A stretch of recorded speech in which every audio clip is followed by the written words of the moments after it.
पिछा बुगिया मोहल्ला पिछा जे मेन घटिन रस्तन की मरम्मत सफाई सुथराई जिला पीर ऑफ पिछा सैयद गदा हुसैन शाह लतीफ़ी फैज़ अब्बास मल्ला एडवोकेट अशरफ सेतो ऐं टान कमेटी पिछा जे मुलाजिम नंगर खासकेली पहुंची विजिट कई। इन मौके ते राजा वज़ीर अली राहू हाउस आडो 2 वॾा ब्रेकर जंहिंजी काफ़ी शिकायतुनि ते ब्रेकर जी मरम्मत रस्तो क्लियर कराइण बाबति गौर वीचार कयो वियो। मोहल्ले वासियुनि में ख़ुशी जी लहर छाइंजी वई।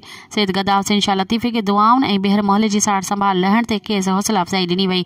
इन मौके ते पीर ऑफ भिक्षा सैयद गदा हुसैन शाह लतीफ़ी चयो त आउं निहायती थोराइतो आहियां मखदूम साहिबान जो जिन मूंखे ॿीहर भिक्षा जो सार लहण ऐं ख़िदमत जो मौक़ो ॾिनो।